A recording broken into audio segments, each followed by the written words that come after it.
কোনো প্যানেল থাকে আপনার প্রকাশ্যে আর কোনো প্যানেল থাকে আপনার অদৃশ্য। অন্যান্য জায়গার বা অন্যান্য সংস্থার নির্বাচনের মতো না।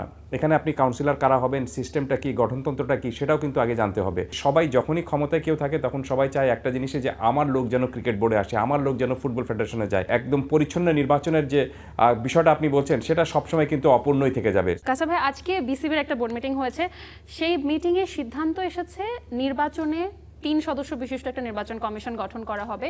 সেখানে এনএসএর মেম্বার থাকবে একজন এবং বিসিবি থেকে 2জন মেম্বার থাকবে, বোর্ড মেম্বার। তো বিগত নির্বাচনটা বেশ প্রশ্নবিদ্ধ ছিল এবং সেই নির্বাচনের বোর্ডটা ভেঙেও দেওয়া হয়েছে। তারপরে আবার একটা নির্বাচন এবং সেই নির্বাচনে আবার 2জন বোর্ড মেম্বার। এই বোর্ড মেম্বারদেরকে নিয়ে আসলে নির্বাচনটা কতটুকু আসলে মানে ফেয়ার হবে, কি মনে করছেন আপনি? ধন্যবাদ ডায়না। বেশ, আপনি বললেন যে বেশ প্রশ্নবিদ্ধ ছিল, আমি বলবো যে বেশ না, অনেক বেশি প্রশ্নবিদ্ধ ছিল। পুরোটাই প্রশ্নবিদ্ধ ছিল বলেই কিন্তু সেই বোর্ড 9 মাসের বেশি টিকতে পারেনি। সো এই বোর্ডের সবচেয়ে বড় যে কাজটুকু হবে সেটি হলো যে একেবারে প্রশ্নহীন একটা নির্বাচন করাটা, কোনো ধরনের কোনো বিতর্ক যাতে না হতে পারে এবং কাউকে যেন মনে না হয় যে ইচ্ছে মানে জোরাজুরি করেই কেউ নির্বাচনে অংশ নিয়েছে বা আপনার কোনো ধরনের নিরপেক্ষতা না রেখে নির্বাচনে যারা অংশ নিচ্ছেন তারা নির্বাচিত হয়ে যাচ্ছেন বা কোনো ধরনের জটিলতা যেন তৈরি না হয়, এই বিষয়টা তাদেরকে সবার আগে নজরে রাখা উচিত। আর আপনি যে প্রসঙ্গটা বললেন যে 2জন বোর্ড থেকে 2জন কেন, দেখুন ক্রিকেট বোর্ডের নির্বাচন যখন হবে এখানে অনেক ধরনের, এটা কিন্তু অন্যান্য জায়গার বা অন্যান্য সংস্থার নির্বাচনের মতো না। এখানে আপনি কাউন্সিলর কারা হবেন, সিস্টেমটা কি, গঠনতন্ত্রটা কি, সেটাও কিন্তু আগে জানতে হবে। সো আপনি যখনই বাইরে থেকে কাউকে এখানে ইম্পোজ করবেন, নির্বাচনের দায়িত্ব কাউকে দেবেন, তার জন্য কিন্তু এই জটিলতার বিষয়গুলো আপনি হ্যান্ডেল করাটা একটু কঠিন হয়ে থাকে। সো আমরা সবসময় দেখেছি যে বিসিবি থেকেই আপনার যে আপনার নির্বাচন কমিশন যেটি গঠিত হয় সেখানে বাইরে থেকে 1জন বা 2জন থাকেন এবং বিসিবি থেকে থাকেন তাদেরকে হেল্প করার জন্য বা তারা যেন কোনো ধরনের গঠনতান্ত্রিক কোনো প্রক্রিয়ায় বা কোনো ধরনের কোনো জটিলতা যেন না পড়েন এবং বিসিবির যে নির্বাচনটা কোন প্রক্রিয়ায় হবে এবং কাউন্সিলর কারা হতে পারেন, এখানে কোন ধরনের সমস্যা তৈরি হতে পারে, সেই বিষয়গুলো জাস্ট এটা বোঝানোর জন্যই বা সেই বিষয়টা সমাধান করার জন্যই বোর্ড থেকেই 2জন বা 1জনকে সবসময় আমরা দেখেছি এর আগেও তারা থাকেন এবং সেটা আমার মনে হয় না যে বড় কোনো ধরনের কোনো সমস্যা হবে। আপনি নিজেই বেশ কয়েকটা নিশ্চয়ই নির্বাচন কভার করেছেন, বিসিবির ইলেকশন। তো আসলে বাংলাদেশের রাজনৈতিক প্রেক্ষাপটে আসলে কতটুকু ক্ল্যারিটি নিয়ে আসলে বিসিবির নির্বাচনটা এবার শেষ হবে, কি মনে করছেন আপনি? প্রত্যেকবারই কিন্তু খুবই কঠিন এই প্রশ্নের সম্মুখীন পড়তে হয় বিসিবিকে এবং প্রায় প্রত্যেকবারই বিসিবি কিন্তু ফেল করেছে। সহজভাবে বলতে গেলে একেবারে প্রত্যেকবারই কিন্তু ফেল করেছে এবং আমরা দেখেছিলাম যে অন্তর্বর্তীকালীন সরকার যখন ক্ষমতায় ছিল তখন এই বিষয়টা থেকে আপনি বা এই জটিলতা থেকে সবচেয়ে ভালো একটা সুযোগ ছিল এই সমস্যা থেকে বেরিয়ে আসার, একটা সুন্দর স্বচ্ছ পরিচ্ছন্ন নির্বাচন দেওয়ার জন্য, কিন্তু সেটাও হয়নি। কারণটা হলো যে সবাই যখনই ক্ষমতায় কেউ থাকে তখন সবাই চায় একটা জিনিসে যে আমার লোক যেন ক্রিকেট বোর্ডে আসে, আমার লোক যেন ফুটবল ফেডারেশনে যায়। এই আমার লোক, এই ব্র্যাকেট থেকে আপনি যদি বেরোতে না পারেন তাহলে দেখবেন যে রাজনীতির যে ক্ল্যারিটি থেকে বেরিয়ে আসার, রাজনৈতিক জটিলতা থেকে বেরিয়ে আসা একটা একদম পরিচ্ছন্ন নির্বাচনের যে বিষয়টা আপনি বলছেন সেটা সবসময় কিন্তু অপূর্ণই থেকে যাবে। সো আমি এবার আশা করছি অন্তত সেই ধরনের জটিলতা যেন ক্রিকেট বোর্ড না পড়ে এবং সেই জটিলতায় যদি ক্রিকেট বোর্ড যায় তাহলে সবার আগে আমি কিন্তু, যেহেতু আপনি বললেন যে আমি অনেকগুলো নির্বাচন কভার করেছি এবং এই নির্বাচনের প্রশ্নবিদ্ধ নির্বাচন যেগুলো ছিল বা নির্বাচনের যে মানে আপনার অনিয়মগুলো যেগুলো হয়েছিল সেগুলো তুলে ধরেছি। এবারও যদি সেরকম কোনো ধরনের অনিয়ম হয় তাহলে সবার আগে কিন্তু আমি আবার কলম ধরবো এবং আমি লিখবো। কাসা ভাই, তামিম ইকবাল নির্বাচন করবেন আমরা সবাই জানি। তামিম ইকবালের নির্বাচনী প্যানেলটা আসলে কেমন হতে পারে? বোর্ড মেম্বার যারা আছেন, পরিচালক হিসেবে কি আমরা প্যানেলে এদেরকেই দেখতে পাবো নাকি আমরা নতুন কোনো মুখ দেখতে পাই? না দেখুন, এখন পর্যন্ত এই নির্বাচনে প্যানেলভুক্ত নির্বাচন হবে নাকি এটা আপনি এখানে আরও অনেকে প্রতিযোগিতা অংশ নেবেন বা খোলাভাবে যেভাবে যে পজিশনের নির্বাচনে করবেন সেরকম কোনো কিছু হবে, সেটা এখন পর্যন্ত যেহেতু মানে হয়নি বা ঘোষণা হয়নি, সো সেহেতু আমরা আশা করতে পারি যে এখন পর্যন্ত এটা একটা ওপেন ফিল্ড রয়েছে। বাট যত সময় আসবে আপনি দেখবেন যে নির্বাচনের যখন আপনার তফসিল ঘোষণা হবে ঠিক তখন থেকে হয়তো এটার একটা প্রকাশ্যে রূপ নিতে শুরু করবে। তবে ক্রিকেট বোর্ডে এর আগে আমরা যেটা দেখেছি সেটাও আমরা জানি যে এখানে আপনার এক অর্থে কোনো প্যানেল থাকে আপনার প্রকাশ্যে আর কোনো প্যানেল থাকে আপনার অদৃশ্য, কিন্তু নির্বাচনের যে একটা ধরনের যে একটা আমেজ থাকে বা সত্যিকার অর্থে যে প্রতিযোগিতা বা প্রতিদ্বন্দ্বিতা হওয়ার বিষয় থাকে সেটা কিন্তু থাকে না। আমরা কিন্তু নির্বাচন হওয়ার আগেই জেনে যাচ্ছি যে তার জায়গাটা গ্যারান্টেড এবং তিনি নিশ্চিতভাবে কিন্তু নির্বাচিত হবেন। যখনই এই ধরনের সিচুয়েশন আসে তখন সেটাতে আর নির্বাচনের আমেজটুকু থাকে না এবং মানে বলা হয়ে থাকে যে এই প্রতিযোগিতা যদি না থাকে তাহলে তো আর নির্বাচন করে কোনো লাভ নেই। সো আমি আশা করছি যে এবার অনেকে ক্রিকেট বোর্ডের নির্বাচন যখনই হয় তখন অনেকে নির্বাচনের জন্য ইচ্ছাটুকু প্রকাশ করেন। এবার যারা ইচ্ছাটুকু প্রকাশ করবেন তারা যেন তাদের যদি আপনার লেজিটিমেসি ঠিক থাকে, তাদের যদি গঠনতন্ত্র মেনে তারা যে নির্বাচন করতে পারেন, কাউন্সিলরশিপ ঠিক থাকে, তাহলে আমার মনে হয় যে তাদেরকে নির্বাচনে কোনো ধরনের কোনো বাধা দেওয়াটা উচিত হবে না। এবং সেখানে যদি কেউ প্যানেল করতে চান প্যানেল করতে পারেন, তবে প্যানেল না করলে আপনি প্রকাশ্যে নির্বাচন করলে আমি মনে করি যে সেটাতে অনেক বেশি প্রতিযোগিতা এবং প্রতিদ্বন্দ্বিতা হয়। আর আমি শেষ করছি, আপনি যে প্রশ্নটা করলেন সেটার এভাবে, যেটি হলো যে তামিম ইকবালের জন্য যদি প্যানেল করতে হয় তাহলে তামিম ইকবালকে কিন্তু আপনি, যেহেতু তিনি এখন ক্রিকেট বোর্ডের অ্যাডহক কমিটির সভাপতি হিসেবে রয়েছেন, তার সামনে বিষয়টা পুরো জিনিসটা জটিল হবে। কারণ তিনি কাকে এই 25 জনের মধ্যে কাকে সুযোগ দিবেন এবং কাকে সুযোগ দেবেন না, এই চুজ করাটা তার জন্য কিন্তু খুবই কঠিন হবে। বিশেষ করে এখন অ্যাডহক কমিটিতে যে যারা রয়েছেন সেখান থেকে কিন্তু একটা মানে লটস অফ পিপলকে তার নিতে হবে এবং তারা ম্যাক্সিমাম খুব সম্ভবত আপনার ক্লাব কোটা থেকেই আসবেন বা ক্লাব ক্যাটাগরি থেকে ইলেকশন করবেন। এবং আপনি জানেন যে ক্লাব ক্যাটাগরিতে মাত্র 12 জন নির্বাচিত হতে পারেন। এই 12 জনের মধ্যে থেকে আপনি কারা এই প্রতিযোগিতা বা তার প্যানেলে থাকবেন সেটা চুজ করাটা তার জন্য কিন্তু খুব কঠিন একটা বিষয় হবে। তবে তামিম ইকবাল ওপেনার ছিলেন, তিনি জানেন যে কিভাবে বল দেখে শুনে খেলতে হয়, ছেড়ে দিতে হয় এবং কোন বলে শট নিতে হয়, এটা তার জানা রয়েছে। আশা করি নির্বাচনের এই বৈতরণীটা তিনি হয়তো সেরকমভাবে খুব ভালো শর্ট স্কেলে পার করতে পারবেন। আপনার কি মনে হয় এই নির্বাচনটা আসলে কেমন হবে? অনেক বেশি প্রতিদ্বন্দ্বিতাপূর্ণ, নাকি আমরা তো আসলে সেরকম কোনো প্রার্থী দেখতে পাচ্ছি না বিসিবির সভাপতি হিসেবে, তো একটু ম্যারম্যারে হয়ে যাবে কিনা নির্বাচনটা, আপনি কি মনে করছেন? না, বিসিবির সভাপতি পদে তো সরাসরি নির্বাচনটা প্রথমে হয় না, আগে ডিরেক্টর সবাই নির্বাচিত হয়ে যান, তারপরে আপনি ডিরেক্টররা ঠিক করেন যে কে বিসিবির সভাপতি হবেন। তামিম ইকবালও এখন পর্যন্ত কিন্তু ডিরেক্টর হননি, তো ডিরেক্টর আগে হতে হবে, তারপর তাকে সভাপতি হতে হবে। ইটস ডিপেন্ড আপনি আপনার যারা পরিচালক হয়ে আসছেন তারা কাকে চাচ্ছেন বা সরকার কাকে চাচ্ছে। এটা সবসময় বাংলাদেশের ক্রিকেট বোর্ডের নির্বাচন কোনো সময় আপনি যদি আমাকে বলেন যে যা সরকারের প্রভাবমুক্ত ছিল বা রাজনীতির প্রভাবমুক্ত ছিল বা যারা ক্ষমতায় ছিলেন তাদের প্রভাব ছাড়া হয়েছে, তাহলে আমি বলবো যে এর চেয়ে বড় মিথ্যে আর হতে পারে না। আপনি সবসময় এক ধরনের একটা প্রভাব থাকবেই বা ছিলই, বাট আমার কথা হলো যে হয়তো প্রভাবটুকু থাকবে কিন্তু সেই প্রভাবটা যেন পুরো নির্বাচনকে আপনার একতরফা না করে ফেলে। একতরফা যখনই করে ফেলবে তখন সেটা আর নির্বাচন হয় না, তখন সেটা ওয়ান সাইডেড অ্যাফেয়ার্সের মতো একটা বিষয় হয়ে যায়। সো আমি মনে করি যে এবারের নির্বাচনটা গত নির্বাচনে যে জটিলতাগুলো ছিল সেই জটিলতাগুলো যদি ক্রিকেট বোর্ডের এবারের নির্বাচন এড়াতে না পারে তাহলে আমরা যে শূন্যে ছিলাম সেই শূন্যের মধ্যেই থাকবো। এবং সেটার সবচেয়ে বড় সমস্যাটা হবে যে আমার কাছে মনে হচ্ছে যে কাউন্সিলরশিপ নিয়ে। আপনি কাউন্সিলরশিপ কাকে দিবেন সেটা যদি আপনি মনে করেন যে যিনি যোগ্য তাকে যদি আপনি না দেন এবং মনে করেন যে যিনি অযোগ্য কিন্তু আমাকে তিনি ভোট দিবেন বা আমার পক্ষে হয়ে তিনি কাজ করবেন এই জন্য তাকে আপনি আনছেন, তাহলে আমার মনে হয় যে অনেক বড় একটা ভুল হবে। তাহলে আমরা এর আগে যে সমস্যায় থাকছিলাম সেই সমস্যার মধ্যেই থেকে যাব। তামিম ইকবাল বোর্ড প্রেসিডেন্ট হয়েছেন এবং আজকে থেকে বিসিবি নির্বাচনের আর 45 দিন বাকি আছে।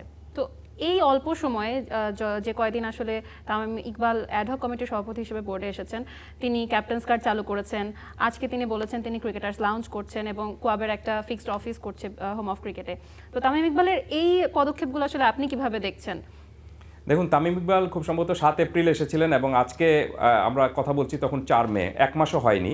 সো এটাকে আমি অন্যভাবে একটু তুলনা করি, সেটি হলো যে তামিম ইকবাল টি-20ও খেলেছেন, ওয়ানডেও খেলেছেন এবং টেস্ট ম্যাচও খেলেছেন। তো টি-20 এবং ওয়ানডেতে পাওয়ার প্লে বলে একটা কথা রয়েছে। সো আমার মনে হচ্ছে যে তামিম ইকবালের এই 1 মাসের টিউনিয়রটাকে যদি আপনি একটা পাওয়ার প্লে হিসেবে কাউন্ট করেন তাহলে আমার কাছে মনে হচ্ছে যে হি প্লেড ওয়েল, কোনো সন্দেহ নেই। অনেকগুলো ইউনিক কিছু প্রজেক্ট তিনি চালু করেছেন যেটা এর আগে কেউ চিন্তাও করেনি এমনভাবে। সো এই পাওয়ার প্লেটা তার ভালো হয়েছে, কিন্তু শুধুমাত্র পাওয়ার প্লে ভালো হলে তো ম্যাচ জেতা যায় না। ম্যাচ জিততে হলে আপনাকে মিডল ওভারও ভালো করতে হবে এবং ফিনিশিংটাও ঠিক করতে হবে। সো এই দুটো পর্ব এখন পর্যন্ত তার বাকি রয়েছে, বাট তার শুরুটা খুব ভালো হয়েছে। কায়সার ভাই, আমাদের সাথে সবুজ আছে, আমাদের সহকর্মী। তিনি লাস্ট কয়েকদিন ধরে আসলে কোচ সিলেকশনের, বাংলাদেশ জাতীয় ফুটবল দলের কোচ সিলেকশনের নিউজগুলো কভার করছেন। আমরা একটু নিউজ রুম থেকে তার সাথে কানেক্ট হব। শিওর। সবুজ, আপনি নিশ্চয়ই আমাকে শুনতে পাচ্ছেন। আপনি লাস্ট কয়েকদিন ধরে আসলে কোচ সিলেকশনের এই নিউজগুলো কভার করছেন এবং পুরো ব্যাপারটা আপনি খুব কাছ থেকে দেখেছেন। আজকের মিটিংয়ে, বাফুফের মিটিংয়ের পরে আপনি আসলে কি জানতে পেরেছেন, জানাবেন? যে আগে যেমনটা বলা ছিল যে 22 জনের যে সংক্ষিপ্ত তালিকা সেটি আজকে জানানো হবে, এরকমটা কিন্তু গতকাল জানানো হয়েছিল যে বিশেষ কমিটির এক সদস্যের পক্ষ থেকে। তবে আজকে কিন্তু আমরা সেই আশাতেই ছিলাম যে অন্তত শর্ট লিস্টে কোন 22 জন আছে, যে নামগুলো আসলে বাতাসে গুঞ্জন শোনা যাচ্ছিল তারা সেই শর্ট লিস্টে আছে কি না। কিন্তু আজকে যে ন্যাশনাল টিম ম্যানেজমেন্ট কমিটির যে মিটিংটা ছিল সেই মিটিং শেষে আসলে কারো নামই প্রকাশ করা হয়নি। তবে শুধু একটি তথ্য জানানো হয়েছে যে 22 জন থেকে সেই লিস্ট 10 জনে নিয়ে আসা হয়েছে এবং এই 10 জন থেকে আগামী 3 দিনের মধ্যে এই 10 জনের সাথে সবার সাথেই আলোচনা করা হবে। দরকার হলে 3 দিন করে 3 জন করে 3 দিন করে সবার সাথেই বসা হবে এবং এরপরে 3 দিন পরে আসলে শুক্রবার নাগাদ কোচের যে নাম, হেড কোচের নাম সেটি প্রকাশ করা হবে এবং হেড কোচের সাথে আলোচনা করেই আসলে বাকি যে কোচিং স্টাফের বাকি যে সদস্য যারা রয়েছে তাদেরকেও তার নির্দেশনা অনুযায়ী সাজানো হবে। সবুজ, আপনি বললেন যে আজকে একটা শর্ট লিস্ট করা হয়েছে 10 জনের নাম। এই 10 জনকে যে শর্ট লিস্ট করা হয়েছে, কোন কোন ক্যাটাগরিতে আসলে তাদেরকে শর্ট লিস্ট করা হয়েছে, জানতে পেরেছেন কিছু কিনা? ডায়না, আসলে এরকমটা আজকে কিছুই জানানো হয়নি। তবে এর আগে যতগুলো সিভি জমা হয়েছিল অন্তত 300-র মতো সেই সিভিগুলো যে যোগ্যতা দেখে আসলে বাছাই করা হয়েছিল, যেখানে প্রো লাইসেন্সের বিষয়টি দেখা হয়েছিল এবং এশিয়ান যোগ্যতা আছে কিনা, জাতীয় দলে কোচিং করিয়েছেন কিনা, সেই যোগ্যতাগুলো দেখেই তো ধীরে ধীরে শর্ট করে নিয়ে আসা হচ্ছিল। সেই যোগ্যতাগুলো দেখেই আসলে শর্ট করে নিয়ে আসা হয়েছে এবং আজকে যেরকমটা বলছিলেন যে সদস্যদের করে দেওয়া হয়েছিল বিশেষ কমিটির সদস্য, তারা যেভাবে আসলে শর্টগুলো করে এসেছিলেন আগের সিবিগুলো দেখে দেখে, সেই অনুযায়ী কিন্তু আরও 22 জন থেকে 10 জনে কমিয়ে নিয়ে আসা হয়েছে। সবুজ, আপনাকে ধন্যবাদ। জনাব কায়সার, আপনি শুনছিলেন সবুজ, তিনি আমাদের সাথে ছিলেন এবং জানাচ্ছিলেন গত কয়েকদিনের, আমি যদি বলি যে একটা সারমর্ম। তো বাফুফে আসলে একটা শর্ট লিস্ট করেছে এবং কোনোভাবেই এই শর্ট লিস্টটা তারা প্রকাশ করতে চাচ্ছে না। এর কি কারণ থাকতে পারে, আপনি কি মনে করছেন? না, আমি মনে করি যে ইটস যথেষ্ট লজিক রয়েছে এখানে। কারণটা হলো যে আপনি যে 4-3 জনের বা শর্ট লিস্টটা যদি প্রকাশ করেন তাহলে দেখবেন যে যাদেরকে আপনি চুজ করছেন না তাদের জিনিসটা তাদের জন্য খুব একটা মানে শ্রদ্ধার সঙ্গে তাদের বিষয়টা যায় না আর কি, বা মনে হবে না যে তাদেরকে আপনি যথেষ্ট সম্মান করেছেন বা তাদের গোপনীয়তাটুকু আপনি রক্ষা করেছেন। যেহেতু আপনি এটা গোপনীয়তার বিষয় রয়েছে, আপনাকে অবশ্যই এটা রক্ষা করতে হবে। এবং পুরো দেশে কিন্তু সিস্টেম, পুরো অন্যান্য দেশেও কিন্তু কোচ নিয়োগের সিস্টেমটাই সেরকমভাবে হয়ে থাকে। অ্যাপ্লাই অনেকে করেন কিন্তু আপনি সবার নামটা প্রকাশ করার কোনো কিছু নেই।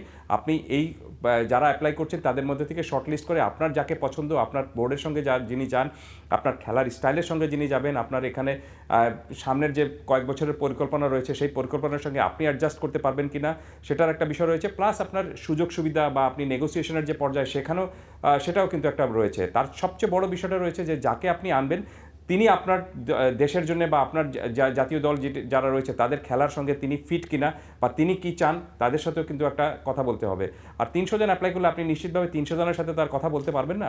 সেখানে আপনাকে অনেক কিছু এইসব ক্রাইটেরিয়া দেখে আপনাকে সেট করতে হবে যে কার যোগ্যতা বেশি, প্রো লাইসেন্স কার রয়েছে, অভিজ্ঞতাটা কার বেশি রয়েছে, কোচ হিসাবে সাফল্য কার বেশি রয়েছে, তিনি কোন স্ট্র্যাটেজিতে খেলতে পছন্দ করেন, তিনি দলকে পরিচালনার জন্য লম্বা সময়ের জন্য কতখানি যোগ্য রয়েছেন, তিনি কতখানি সময় দিতে পারবেন, এইসব কিছু আমার মনে হয় যে চুজ করে তারপরে কোচ এটাকে ঠিক করা হয়। এবং সেটা যে তাদের শর্ট লিস্টের নামগুলো যে বলা হয় না, সেটা আমি মনে করি যে খুবই যুক্তিযুক্ত কাজ। জনাব কায়সার, বাংলাদেশ জাতীয় দলে ইংল্যান্ড, কানাডা এবং ইতালির লিগে খেলা প্লেয়াররা বাংলাদেশ জাতীয় দলে খেলছে, কিন্তু বাফুফে থেকে একটা কথা বলা হয়েছে যে এশিয়ান কোচিং করানোর কোনো যদি এক্সপেরিয়েন্স না থাকে তাকে আসলে কোচ হিসেবে নিয়োগ দেওয়া হবে না।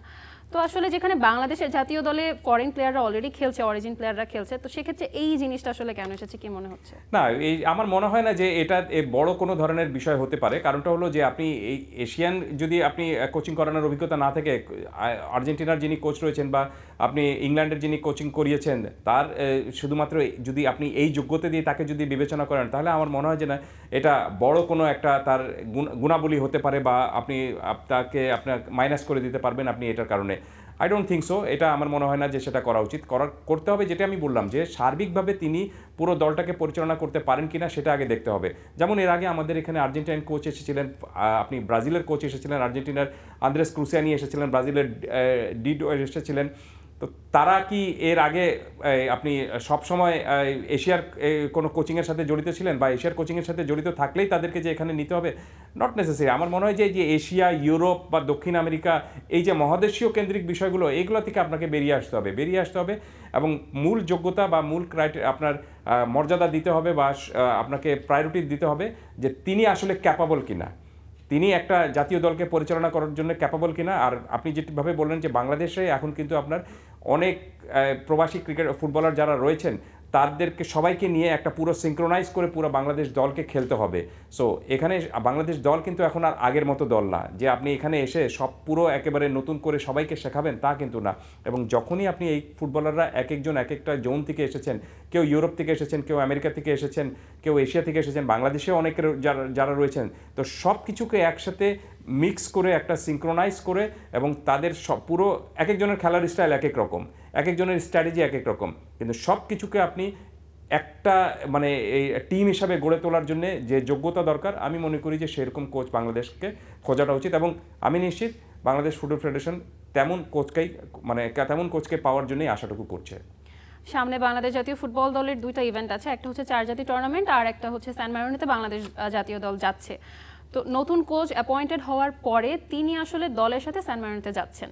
তো এই যে কোচ নতুন অ্যাপয়েন্টেড হলেন এবং স্যান মারিনোতে দল যাচ্ছে, এই কোচ আর টিম মেম্বারদের আসলে প্লেয়ার যারা আছে আমাদের, এদের কম্বিনেশনে আসলে কোনো প্রবলেম হবে কিনা, এই এফেক্ট আসলে ম্যাচে পড়বে কিনা, কি মনে করছেন? না, সময়টা খুব কম, কিন্তু আমার মনে হয় যে যেহেতু সবাই পেশাদারি, বাংলাদেশ ফুটবল দলও পেশাদার যারা খেলছেন, এবং যিনি কোচ হয়ে আসবেন তিনিও জানেন যে কিভাবে একটা কত দ্রুততম সময় দলের সঙ্গে খাপ খাওয়ানো যায়, কিভাবে একটা পুরো দলের মধ্যে একটা বন্ডিং তৈরি করা যায়।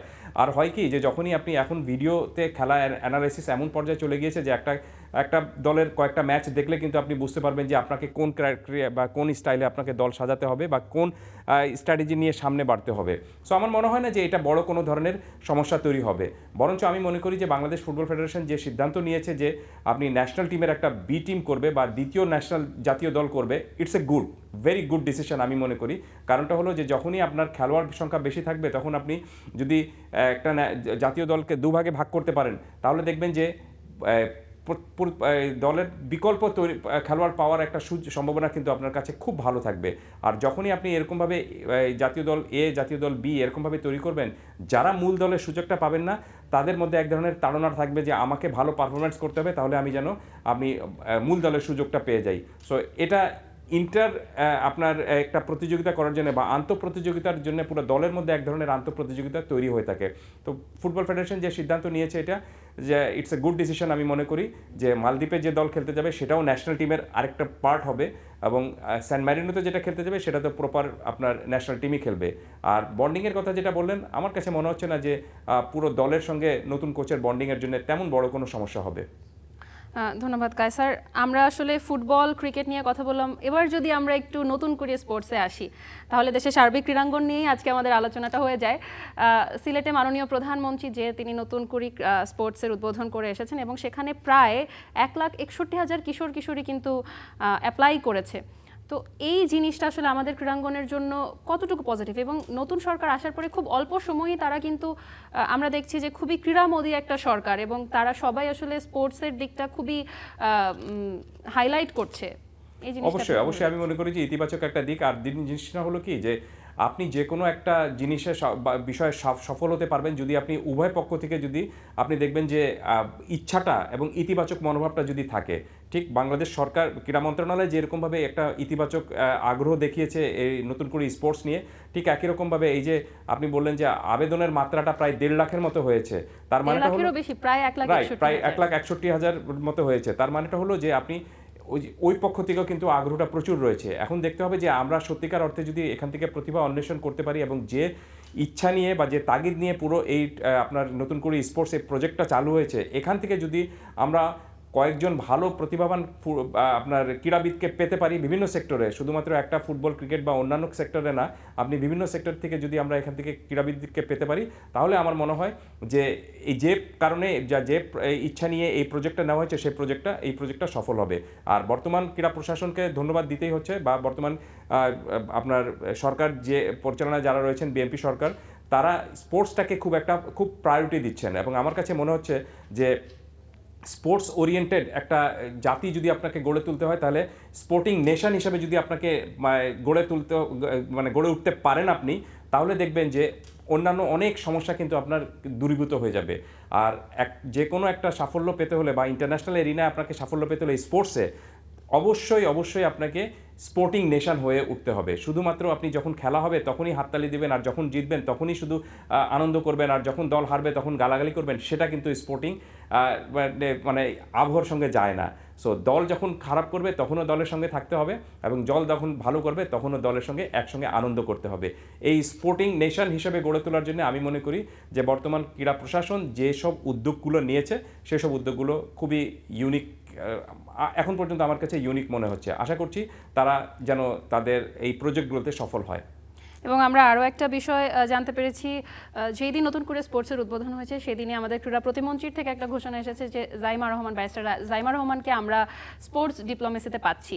তো এই বিষয়টাকে আপনি কিভাবে দেখছেন? স্পোর্টস ডিপ্লোমেসি এই শব্দটাও কিন্তু বাংলাদেশে আমরা এর আগেও জানতাম যে এটা শুধুমাত্র আমরা ক্রিকেটে ইউজ করতাম, কিন্তু এই স্পোর্টস ডিপ্লোমেসিটা আমি মনে করি যে এটাও একটা খুবই ভালো একটা উদ্যোগ। কারণটা হলো যে আপনি যখনই এখানে যেসব বিদেশি যে আপনার দূতাবাসগুলো রয়েছে তাদের সঙ্গে যখন আপনি এই যে স্পোর্টস এক্সচেঞ্জটুকু করবেন, তখন দেখবেন যে অনেক কিছুতে আপনি এগিয়ে থাকতে পারবেন। তাদের সঙ্গে তাদের কৌশল, তারা কীভাবে কী কৌশলে তাদের এই স্পোর্টসে এগিয়ে রয়েছে সেই বিষয়গুলো যখন আপনি হাতে কলমে জানতে পারবেন এবং তাদের সঙ্গে এই এক্সচেঞ্জটুকু আসবে, আমি মনে করি যে সেটা স্পোর্টসের জন্য, সামনের স্পোর্টসের জন্য অনেক ইতিবাচক একটা ইফেক্ট নিয়ে আসবে।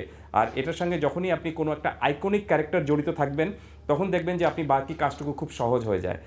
আপনার ফান্ড জোগাড় করা সহজ হয়ে যায়, আপনি যে কোনো একটা টুর্নামেন্ট আয়োজন করা সহজ হয়ে যায়, বা যে কোনো একটা প্রজেক্ট সামনে বাড়াটা খুব সহজ হয়ে যায়।